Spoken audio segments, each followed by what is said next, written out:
দিনের সব থেকে বড় খবর, নিয়ন্ত্রণ হারিয়ে লরির পেছনে ধাক্কা একটি পিকআপ ভ্যানে। ঘটনাটি ঘটেছে শুক্রবার বিকাল 4টে নাগাদ আসানসোলে কাল্লা মোড়ের কাছে 19 নম্বর জাতীয় সড়কের দুর্গাপুরগামী রাস্তায়। যদিও এই ঘটনায় হতাহতের কোনো খবর না থাকলেও পিকআপ ভ্যানটির সামনের অংশ ক্ষতিগ্রস্ত হয়। জানা গিয়েছে, সামনে থাকা লরিটি রাস্তার ধারে দাঁড়িয়ে পড়ার পরে পেছনে থাকা শ্রমিক বোঝায় পিকআপ ভ্যানটি নিয়ন্ত্রণ হারিয়ে লরির পেছনে ধাক্কা মারে। খবর পেয়ে ঘটনাস্থলে পুলিশ পৌঁছে পরিস্থিতি সামাল দেয় ও দুর্ঘটনাগ্রস্ত গাড়িটিকে অন্যত্র সরিয়ে নিয়ে যায়।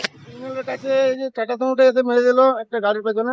টাটা এসিটা টাটা এসিটা এই 12 চাকাটা কোথায় যাচ্ছিল?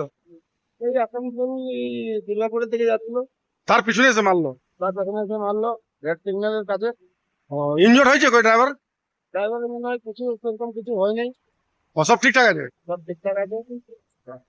কি নাম আপনার? আমার নাম বিবেক গিরি। এইটা কোন জায়গা, এটা যে জায়গা হয়েছে? এইটা কান্নামোড়, আসানসোল কালনা মোড়। আসানসোল কান্নামোড়। ঠিক আছে।